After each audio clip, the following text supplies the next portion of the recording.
Ustaz, apa hukumnya mendengar lagu metal tapi liriknya islami? Mau metal, mau R&B, mau rap, mau apapun, yang penting kalau maknanya baik ya baik, kalau maknanya tak baik ya tak baik. Lagu R&B ada mengajak solat, lagu happy, lagu, tapi kalau lagu mengajak mati, ada lagu 70 lagu, kalau kita dengar lagu itu bawaan kita mau mati langsung, bunuh diri. Kalau didengar lagu itu dari atas menara masjid langsung lompat ke bawah. Nah, ini tak boleh. Ada lagu mengajak berkelahi, kucing garong. Ada lagu mengajak berzina, cinta satu malam. Entah. Tapi lagu mengingatkan pada Palestina boleh. Bagaimana pandangan Islam terhadap pesta pernikahan yang ada musik organ? Kawan saya ustadz, ayahnya ustadz, abangnya ustadz, alumni Timur Tengah. Waktu adiknya nikah pakai organ. Saya datang, saya nikmati musiknya. Musik apa? Barakallahu lakuma wa baraka alaikuma wa jama'a bainakuma. Bagus. Tapi jangan pula nikah lebih la Israel, menangis mempelai. Maka bagaimana pertanyaan, apakah benar bahwa seluruh musik yang ada gamelannya dan alat-alat musiknya itu halal jika isi syair liriknya halal ataupun menyebutkan Allah dan Rasulnya? Maka bagaimana jawabannya? Begitu kan? Iya. Baik. Maka jawabnya barakallahu fikum tentang permasalahan musik, maka telah datang pendalilannya dari zaman Nabi, dari di saat diturunkan Al-Quran dan di sunnah-sunnah yang diucapkan oleh Nabi.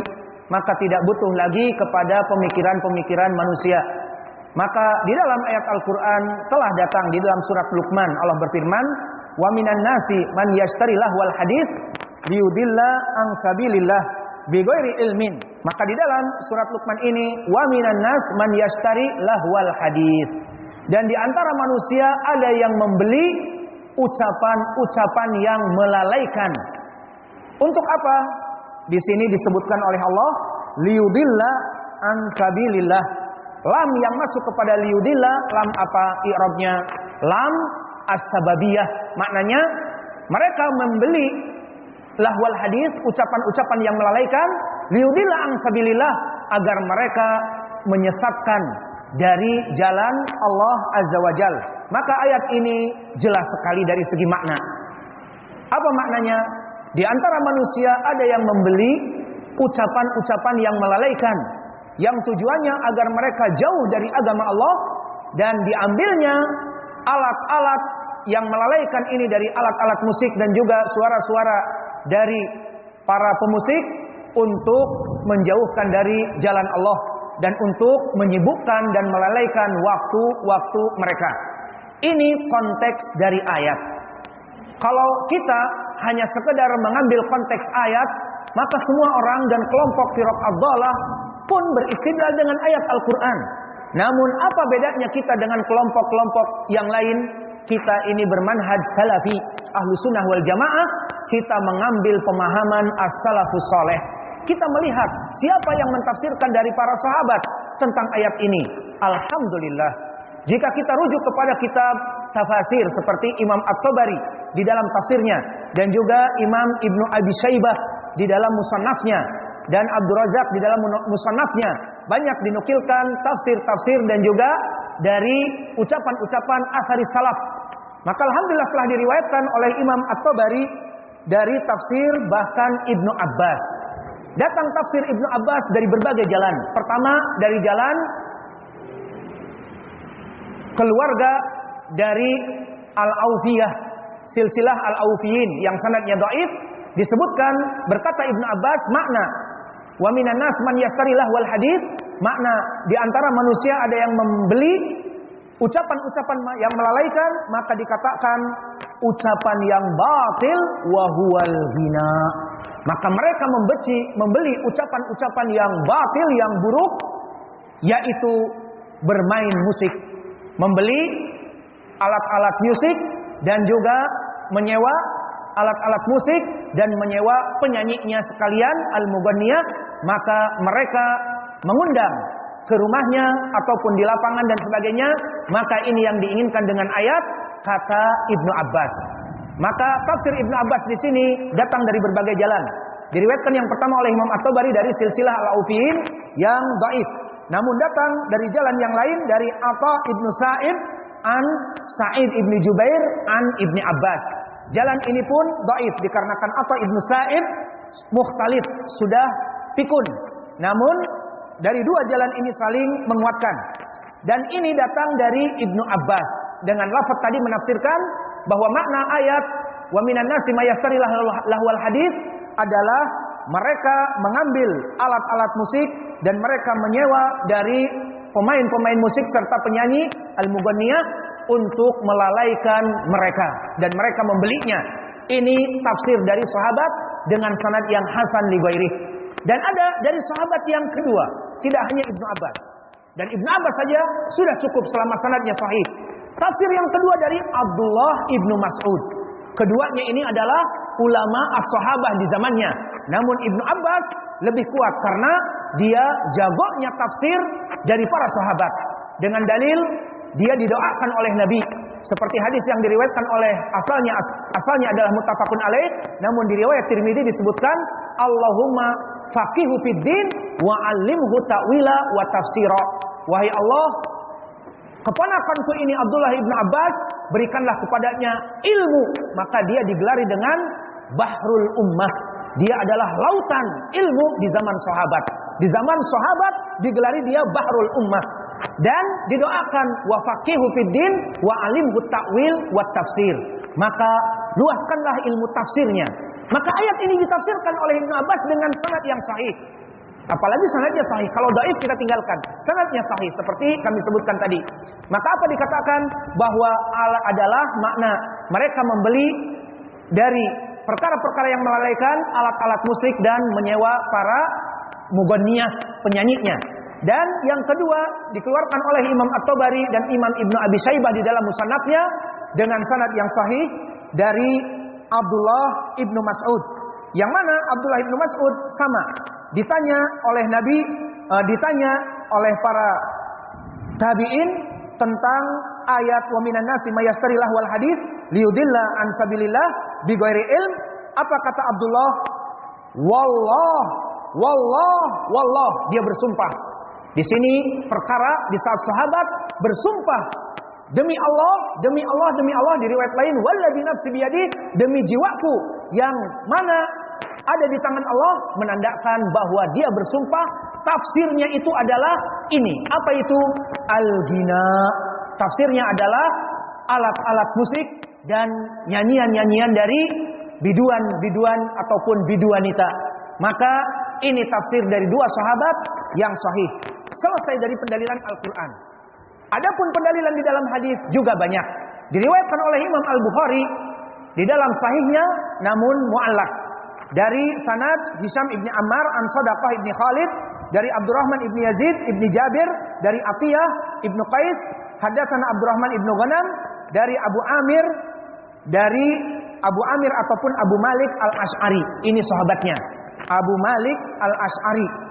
Di sini dia mengatakan, wallahi ma kadzabani sami an-nabi sallallahu alaihi wasallam yaqul. Demi Allah, kata sahabat ini Abu Malik Al-Asy'ari, aku tidak berdusta daripada apa yang aku dengar dari Nabi.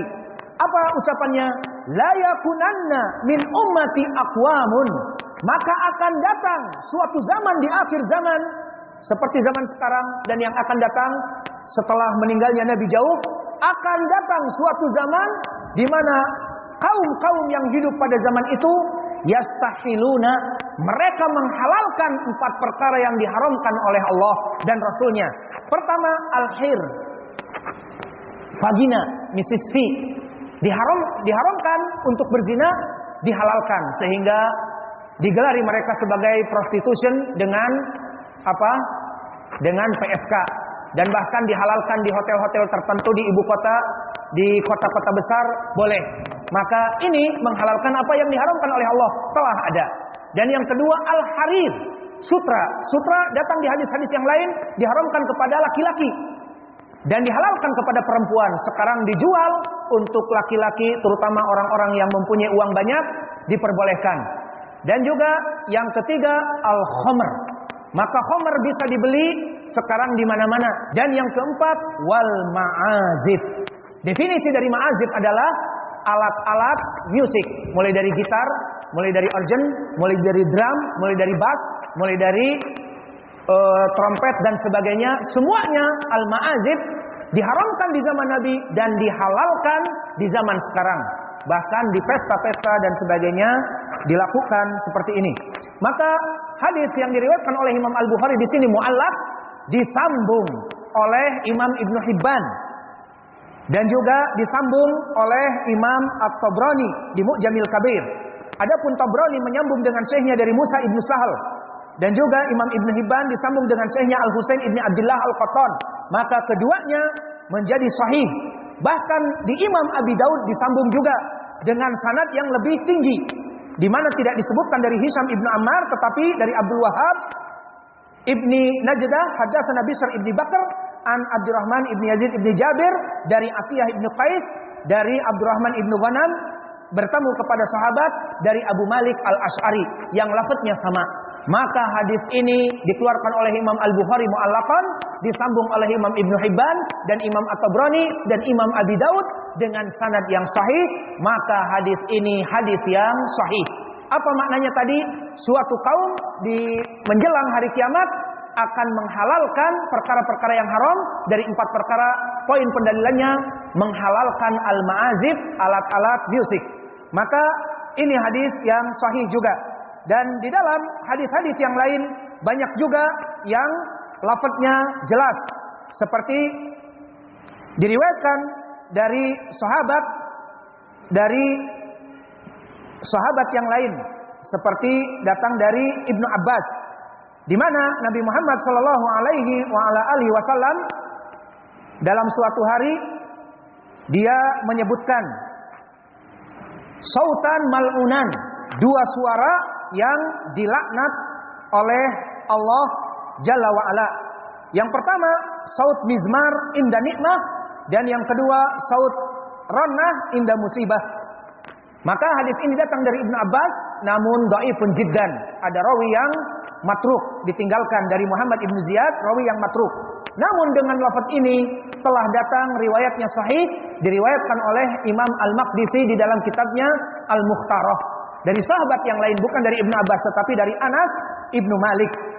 Yang mana di dalam hadis ini dari Anas sama lafadznya, bahwa Nabi Muhammad SAW berkata, sautan mal'unan, 2 suara yang dilaknat oleh Allah, saut mizmar inda nikmah, wa saut rannah inda musibah. 2 suara yang dilaknat oleh Allah. Pertama, suara alat musik seruling nya syaitan dilaknat oleh Allah. Maka ini poin pendalilan alat musik, seruling, trompet, drum, gitar yang menyibukkan manusia dan melalaikan dari zikir kepada Allah, semuanya sama. Dan yang kedua, suara tangisan dan jeritan dan memukul-mukul diri dari perempuan-perempuan di saat menjerit-jerit orang tuanya meninggal ataupun kerabatnya meninggal. Ini 2 suara yang dilaknat oleh Allah. Maka dari Anas Ibnu Malik dengan sanad yang hasan, dan dihasankan pula oleh Imam Al-Albani, dan juga datang dari sahabat yang lain dengan lafaz seperti ini dari Abdurrahman Ibnu Auf, yang lafaznya di saat Nabi SAW meninggal anaknya Ibrahim, maka Nabi menangis, keluar air matanya. Maka ditanyakan oleh Abdurrahman Ibnu Auf, ya Rasulullah, kenapa engkau menangis? Bukanlah menangis itu dilarang? Berkata Nabi, 2 suara yang dilarang, suara trompet syaitan, seruling, alat musik, ini poin pendalilannya, dan suara menangis menjerit-jerit dikarenakan meninggalnya dari kerabat. Adapun aku, kata Nabi, aku hanya mencucurkan air mata karena merasa sedih, di mana Allah mengambil anakku laki-laki Ibrahim, maka Nabi tidak mempunyai anak laki-laki. Maka hadis ini pun hadis yang sahih. Maka dari adilah-adilah yang sahih ini, maka musik itu haram, baik liriknya, baik ataupun liriknya disebut sholli ala nabi, tetapi ada musik organ, maka hukumnya haram. Silakan.